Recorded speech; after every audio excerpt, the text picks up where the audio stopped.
Hello and welcome back to Euro Truck Soliloquy. I am Annemie and we are taking tractors to Czechoslovakia. But if you're not aware of what this show is, this is where I talk about the week's news whilst playing Euro Truck Simulator 2 badly. No care for the local traffic laws, no care for my own safety, just some form of extra noise and visuals to have whilst talking about stuff. And there have been a decent number of things happening this week in the news. In fact, so many, the first item on my list I kind of almost forgot happened this week because it just kind of ended up getting filled up so much. And this is the ESRB. And loot boxes. So most of you, I imagine, will be aware of the loot box controversy, of the gambling system which is included in a lot of games so that you can pay real-world money for virtual rewards. The way that the gaming industry gets away with this is that these rewards can't be converted back into real-world money, so it doesn't legally constitute gambling, but politicians have been investigating this.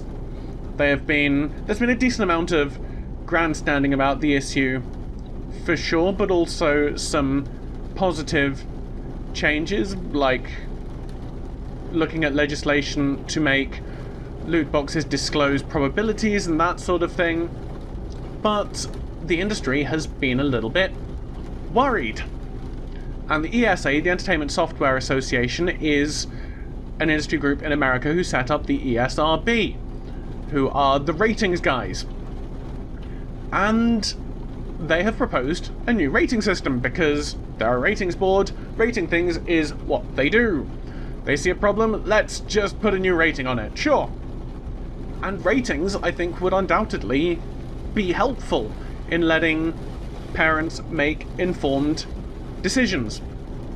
And the rating they've proposed is a rating for additional monetization in games. So essentially, if you pay $60 for a game and the game is going to ask you to pay more money than that at some point optionally, you will get some form of warning. And as a first pass, this sounds great. Until you think about it a little bit. This additional monetization doesn't just cover loot boxes. It doesn't just cover microtransactions. It also covers DLC, covers expansion packs. It is a rating which would cover pretty much every game out there.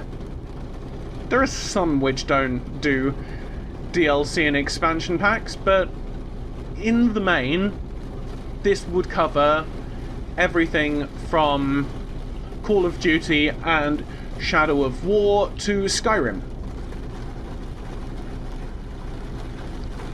Actually, it might...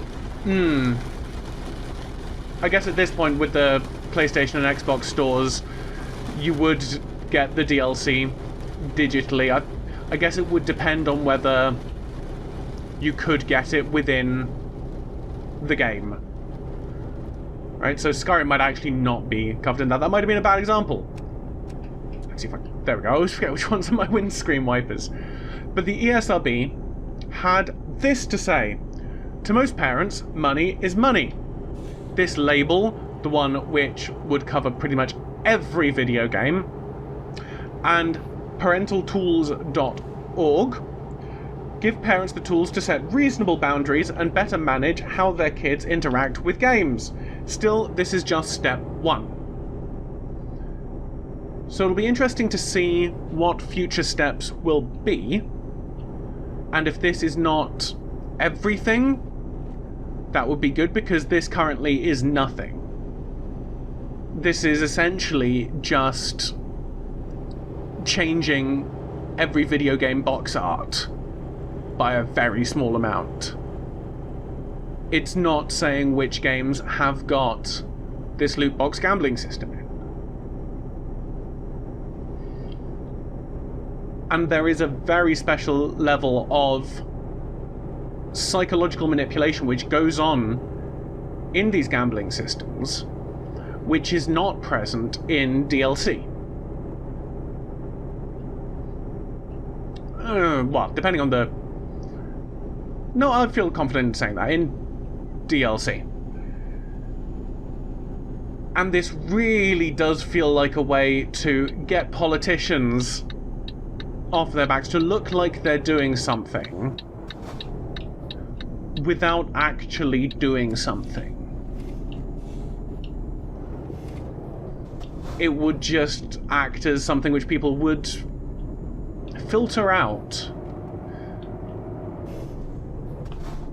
I mean, don't get me wrong, I think that things like plain packaging laws and the pictures of grossness on cigarettes has helped with smoking.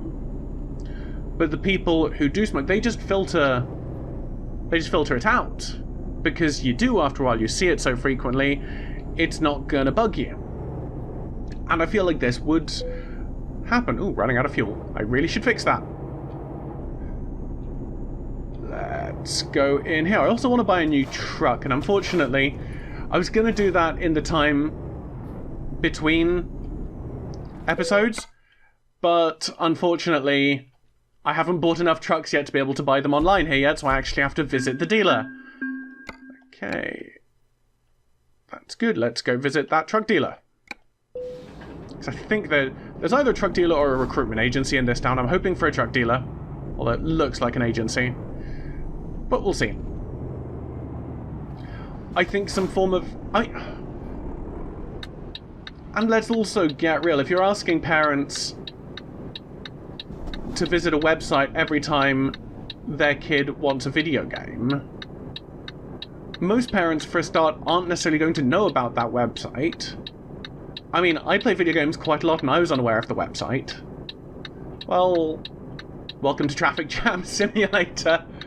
You need something on the box which is properly descriptive. It's why, with a lot of labels, you don't just get an age rating. You get contains mild violence, strong language, and slightly spicy nudity. Where you actually see why it got a particular rating. And I think that I don't necessarily have to see games with the loot box or similar gambling systems be 18 rated to match with current gambling laws, but I do want to see it mentioned so that people have a chance to make an informed decision before they buy a game. And some of you might say, hey, that's what... That's a recruitment agency, that's a shame. That's what reviews and things are like, and that's true to an extent. Stuff it, let's just get a new job and get a new truck somewhere else, I guess. Freight market. Where am I? Czech Republic. Let's go to Frankfurt then. Let's take cyanide to Frankfurt.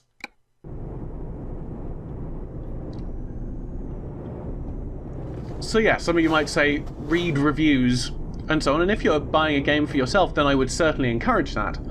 But if you're in the middle of cleaning and your child comes up to you and you've got dinner on the go and says, hey, Mum, I want to buy Call of Duty World War II, you don't really necessarily have the time to look into the game in any sort of comprehensive manner. Oh, yeah.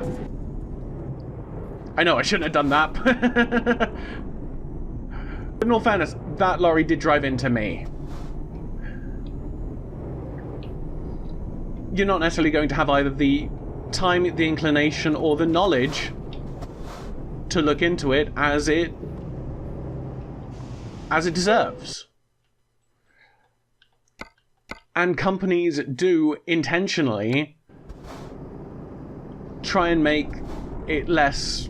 They don't signal that there are gambling systems within the game. At least not generally. Because it's psychological manipulation, and that's what a lot of games are, and that's not inherently a bad thing, only when it's trying to get money out of your pockets, and the best way to get money out of your pockets via psychological manipulation is to not tell people that they're being manipulated. So I really don't think this is satisfactory, and it does just look like a show to appease the current legal issues that video gaming is facing. So let's see some actual change, please. And not just a coat of paint slapped on every new video game box. This is without even talking about the idea that games can change their monetization policies in their lifetime, so the label that is on the box when you buy it might not be representative of the product which you have in a month's time.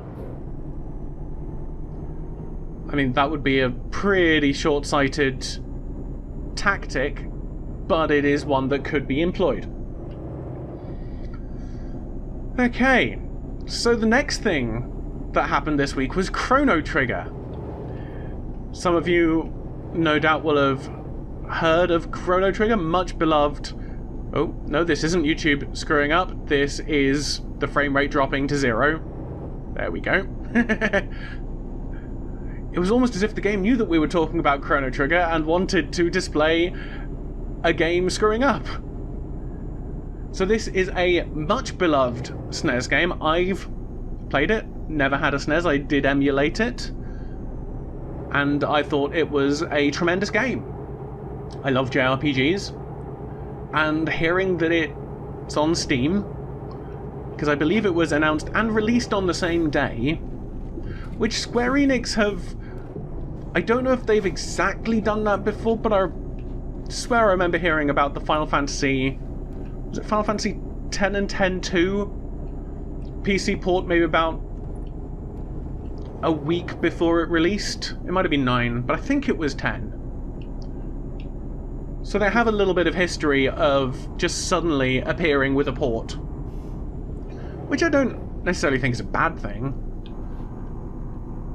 But for those of you who are unaware of it, most of what you need to know is that it's an old game, and it's held in very high esteem by people in the JRPG community. And what they did was they didn't just port... I should find a petrol station. Probably already driven past one, haven't I? Oh no, I came out the other side. Let's see where I'm going. Okay, there's one coming up here.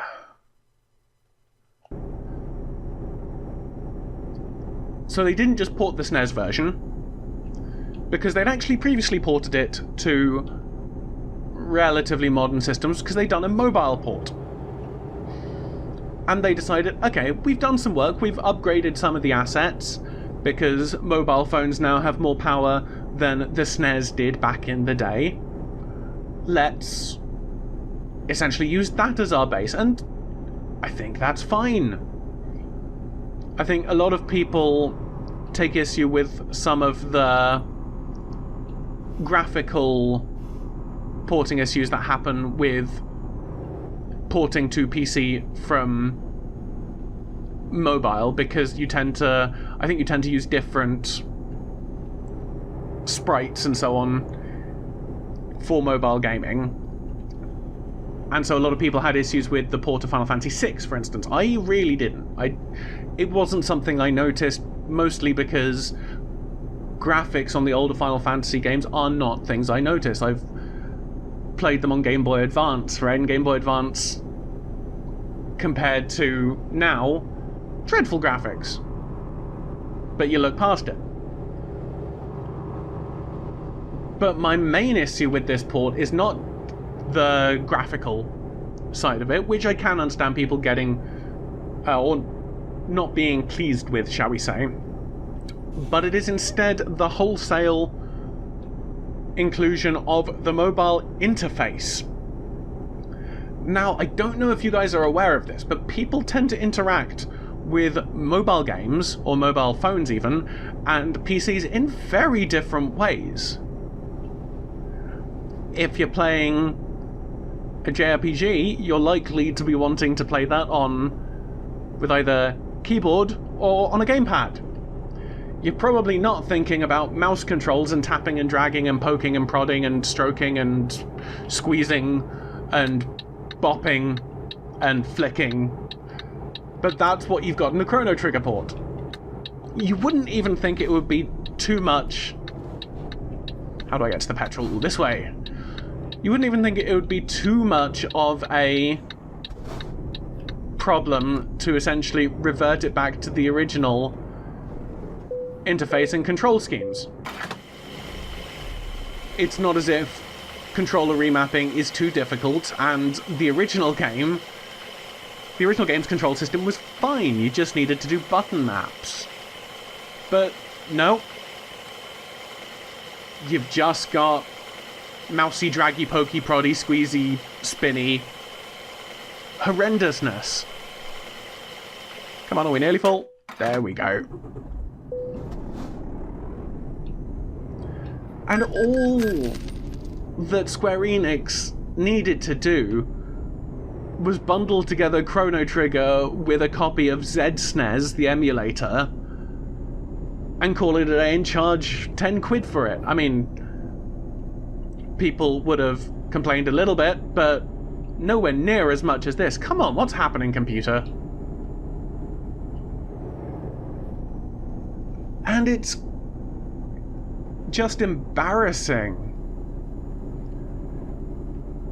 I mean, it seems like Square Enix have been putting a lot of work into, for instance, the Final Fantasy 15 port, which is coming out... Actually, I think it's coming out tomorrow at time of recording, or I guess today at time of upload, which I'm very excited about.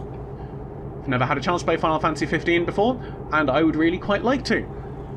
I'm hoping I might be able to do some recordings of it, but I'm not entirely sure that the computer will be capable of it. Also, I'm not entirely sure which day I'd slot it in on, but that's a problem. Oh, that was nearly very bad. That's a problem for another day. But did they use up all of their porting stuff on Final Fantasy 15 and then just decide to hire an intern to do the Chrono Trigger stuff? It baffles me. And particularly as it's seeming like Square Enix doesn't have a huge deal of concern for its history. As a Chrono Trigger is a very highly regarded JRPG. And I'm just glad that they've not really done anything too much like this in Final Fantasy. I think that, again, I think Final Fantasy VI did have the mobile buttons and so on in the port, but seeing as you could interact with it perfectly easily without mouse, I was fine with it, even if it did seem a little bit odd. But you're a storied company, you've got great series of games in your roster. Don't screw them up. This is part of the reason why I'm not particularly excited for the Final Fantasy VII remake. I was never the biggest fan of Final Fantasy VII to begin with. I think that out of all of the games, I think it's better than Final Fantasy VIII, but it's nowhere near as good as Final Fantasy IX for me. And whilst I understand kinda why it took off, because it was the first in that era, it had, for the time, some pretty impressive cinematics, but I do feel like a lot of the fond memories of it are in part nostalgia. And that there are a lot of bits of the game which are just kinda rubbish. Let's talk about that unskippable Knights of the Round summon, and the weird quick time events kind of thing that it tried to do with having you press, needing you to synchronize with your other teammates as to when you were pressing buttons. I remember doing that thing about 10 to 20 times. Or actually, that was in Final Fantasy VIII, the weird marching minigame it made you do. There was a lot of rubbish in those games. But yeah. Come on, Square Enix. Do better. And this is coming from somebody who loves a lot of your games. A great deal of my week is actually spent playing Square Enix titles. I know that Hitman, that IO have since left Square Enix, but Hitman, Deus Ex, Final Fantasy, that's 3 out of my 5 videos of the week.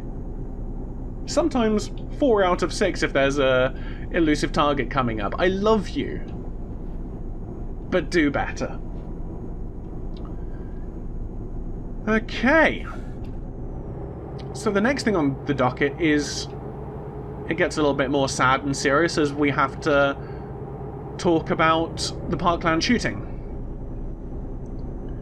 and the general culture about mass shooting conversations, with the right seeming to want to blame it on anything except for easy access to guns.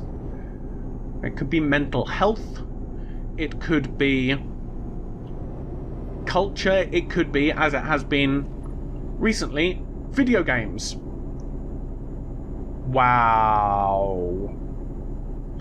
I'm gonna have to have a bit of a diagnostic on this PC after this recording's done, because this is not good. And this came to a little bit of a head somewhat. We're going to talk about Trump a little bit later, but that's not what this segment is about. We are going to be talking about judges. And in a Chicago suburb, a teen was heard to say that if people didn't shut up, that they themselves would commit a school shooting. And this was taken seriously, as it should be. And this teen was eventually brought to a court and has been, I believe, placed under house arrest for the moment. The teen claims that it was a joke.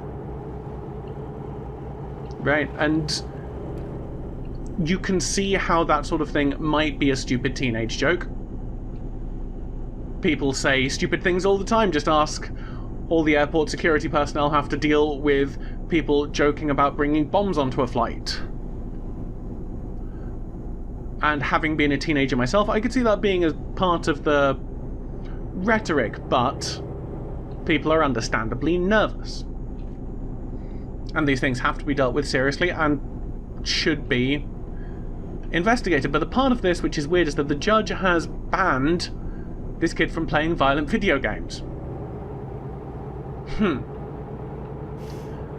Now, ignoring the fact that how is this even remotely enforceable without, you know, the parent just checking every time, are you holding a gun in your game? No? Well, carry on with playing of Tekken. But it is that interesting phenomenon of blaming video, or not necessarily blaming, but considering video games to be a factor in the commission of violence. And of course, if video games were integral or even a driving factor in mass shootings, then the world would have a lot more mass shootings and it wouldn't be so focused on America. America is not the only country which plays video games. I don't actually have figures on this, but I'd be interested to see if there was any significant difference in the rate of video game playing in the US, in Canada, in the UK, in Australia and New Zealand. I'm focusing on English-speaking countries because I imagine that playing a game not in English, or when English isn't your first language, might be somewhat of a deterrent due to the fact that, unless you're Japanese, of course. So yeah, let's look at Japan as well. Why not? But because localization is never perfect, so I feel like English-speaking countries would be the fairest comparison. But I'd be interested to see if there was a statistically significant difference in time spent playing video games. Because if there isn't, then this is just ridiculous. If there is, then I think that more research might be necessary. I think it would still be very difficult to prove a link between video games and violence. Or at least real-world violence. But that might also point to different cultural phenomena going on, right?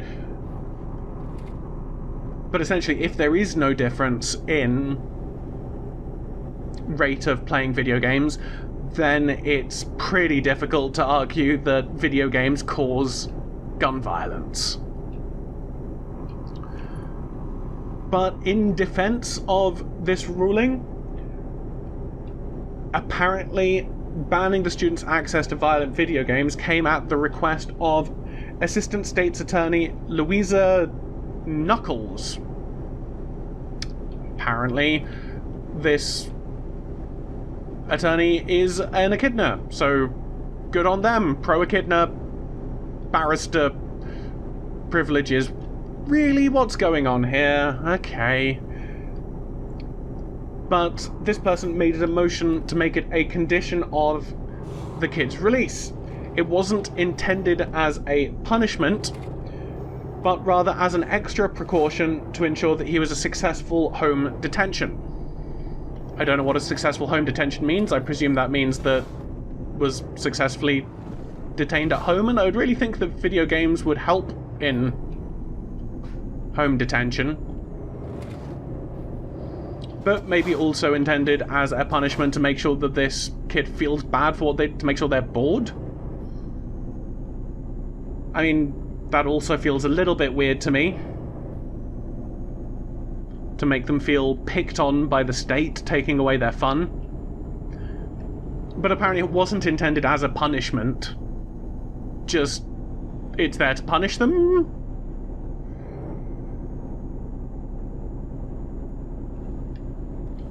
But on the heels of this, Trump did say that he was going to meet with leaders in the video game industry to talk about what could be done in video games to try and help prevent mass shootings. Of course, the answer to this is video games don't cause mass shootings, you moron. I'm just so clever. Just such a sharp wit. Video games don't cause mass shootings, so really, we're not doing anything to either encourage or dissuade it. And in fact, we might be... Actually, that's true. Video games are quite strongly multiplayer these days. They might actually help provide people who are disenfranchised with some sort of connection to the world, feel like they're not the only person thinking the things they're thinking, that they are a part of a society, even if school isn't going well for them, even if family isn't going well for them, even if work isn't going well for them, they have friends. Video games provide a wonderful opportunity for people who think similarly to chat. And I'm not saying that video games prevent mass shootings, but I could see a mechanism by which they could. And I might have a look potentially and see if there's been any research done on this, because that would be interesting.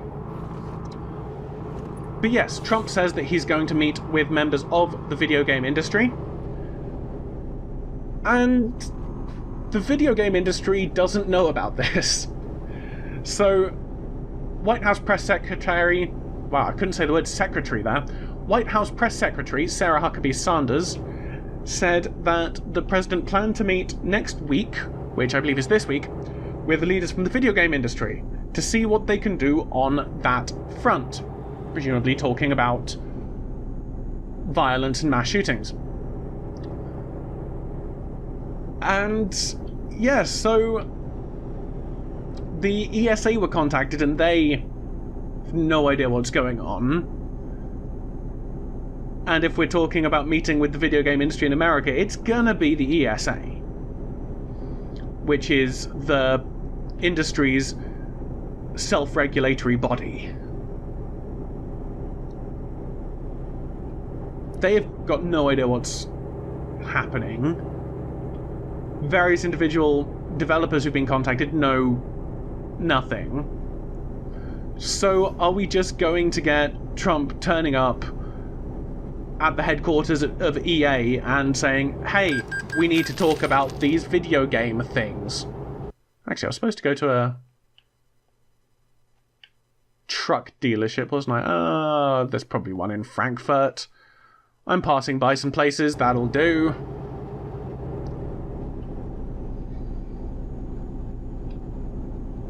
And it really is a shambles. Seriously, America, what are you doing?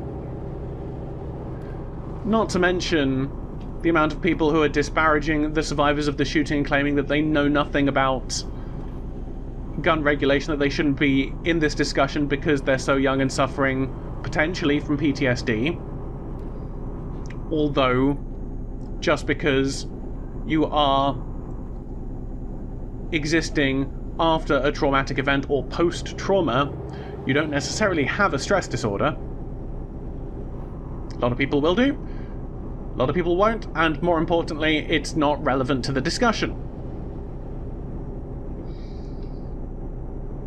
But we really should, and it's not just an American problem, we're getting more and more integrated every year, every month, every day. And I know that I'm saying that just as Britain is still consistently trying to crowbar itself further and further away from Europe, but it's happening. We're becoming a global society, and that's a good thing. We're getting more connected to everybody on this planet, which of course is helpful in not having us otherize groups of people. And I can have wonderful conversations with people from Australia, people from America, people from Bolivia, people from Kenya. I can talk to these people just as I would talk to somebody, just as I would talk to my neighbour, talk to my partner.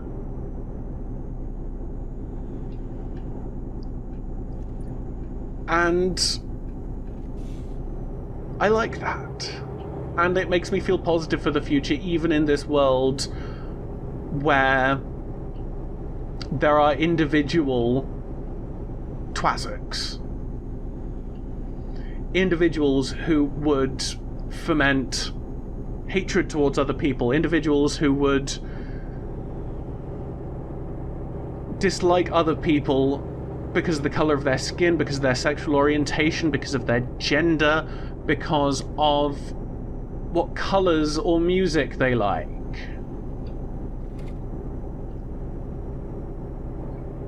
And we're in a slight backward step at the moment, but we're getting into a friendlier world, and we're getting into a world where problems in one part of the globe affect every other part of the world. I think it's fair to say that people in the UK, particularly the queer community, felt the events of Orlando as if it had happened to them, as if it had happened to us, because it did. We are global communities now, and I think that we do have a right and responsibility, even as people who don't have any say over American laws, to say your laws are absurd. change them. Protect your children. Let's try to aim for a world with as few dead children as possible. I feel like that's an uncontroversial position.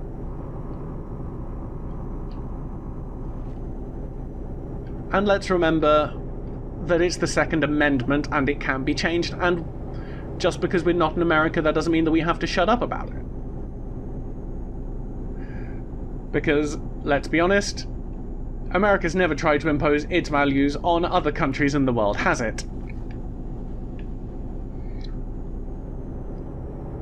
So the last thing I want to talk about is the WHO, which is not a thing which I typically expect to talk about on this show, but the World Health Organization.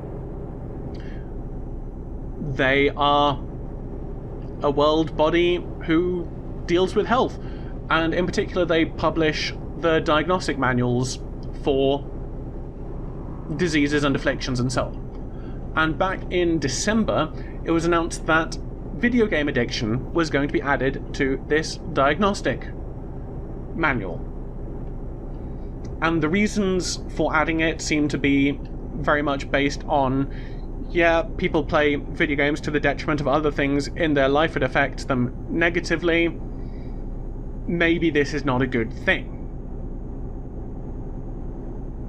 And I'm sure that's true.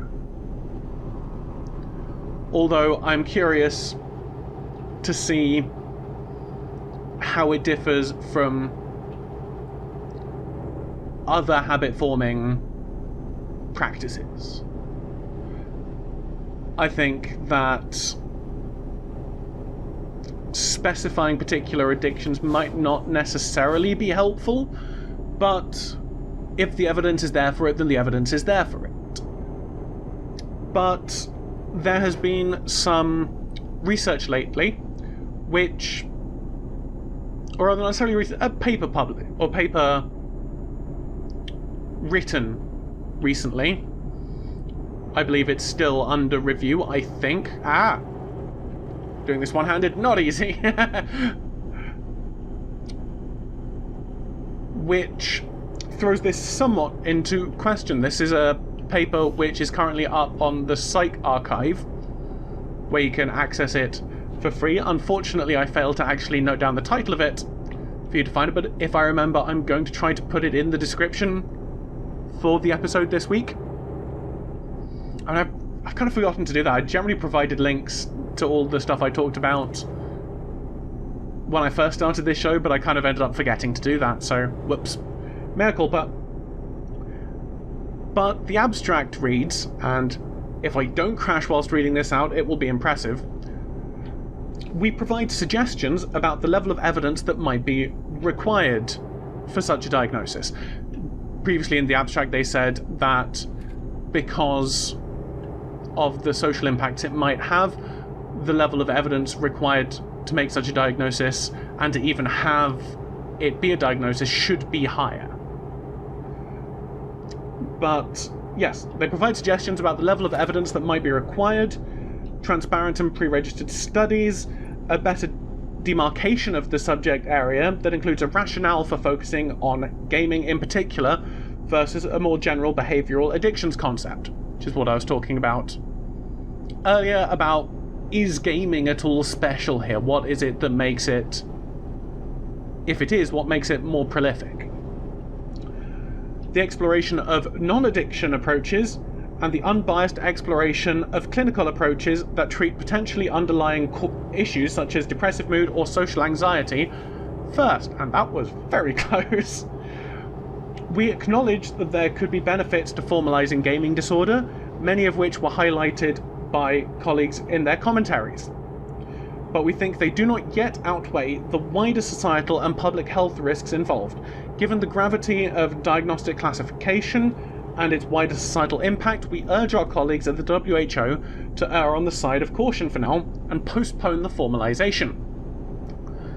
So this is saying not that gaming disorder isn't a thing, right? And if you're saying the gaming disorder isn't a thing without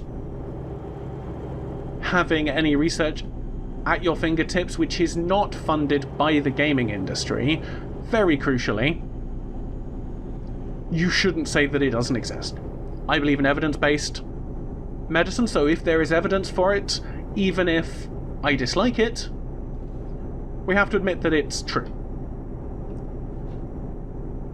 Now, we know that things like mental illness are true. It's uncomfortable, but we know that it exists. And having terms for it has undeniably been incredibly helpful, not just for helping to treat it, but also to help normalize it. In a way, to help demystify issues that are going on. But it has also become a rather easy stick to use whenever, for instance, gun control debates come up and mental illness is talked about. Is there anybody listening to this who, if gaming disorder were a legitimately defined condition, is there anybody here who couldn't imagine Republicans saying, oh, this isn't about guns, this kid had a gaming disorder which caused them to become detached from reality? I can see that incredibly easily, seeing as those arguments have already been made, and they've been made for decades now, without even having a gaming disorder to pin things on. Having it actually be a medical condition will only cause that argument to be more common and will distract from any real issues that are occurring. Furthermore, there was a famous study done on, I believe, opiates, which are known to be addictive. Right? Nobody's going to say that opiates aren't addictive. And if you are addicted to them, that would be a disorder. And essentially there were 2 cages with rats in, and one of the cages had the water laced with opiates, and the other cage didn't. And in the cage with opiates, the rats drank it, and they drank the opiate water so much that they starved to death. Now, cut to a big flashy headline of opium users will kill themselves for... I can't think of a good headline for this, but you can imagine one for yourself. But you see a lot of arguments going on there that people who use drugs will not care about anything else in their lives, they will just use the drugs to the exclusion of everything else. Hence the rationale for people lying, cheating, and stealing just to get another fix, and that does happen. I'm not saying it doesn't. But there was an interesting follow-up study to this, where instead of it just being rats in a cage, one with opium-laced water, or opiate-laced water, and the other with nothing, they actually provided a lot of stimulation in these cages. They provided wheels and playground. It was a rat playground, essentially.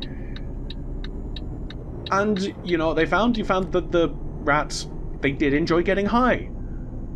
But they didn't starve themselves. They ended up actually having quite a fulfilling experience. They ended up playing a lot, they socialized a lot. And it's believed that this study shows, recruitment agency, fine, I want an actual truck dealer, that this study actually shows not that drugs will cause you to exclude yourself from others, but that if you are depressed, if you've got nothing better going on in your life, then yeah, you're more likely to go for your only sources of pleasure. But if you have got other things going on in your life, you're less keen on that. You might use it just a little bit, which makes sense. I've done drugs in my past. I mean, I still drink booze. I guess that would be the best example that, yeah, there are people who are alcoholics, but not everyone who drinks for the exclusion of other people. And I mean, look at marijuana. It's a notoriously social drug. Just imagining circles of people sitting around a bonfire, passing around a spliff. Right? That happens. And it's frequently a... Oh, whoops, didn't mean to do that one. I meant to just... Service, that's what I meant to do. It's a social enhancer. Much like booze.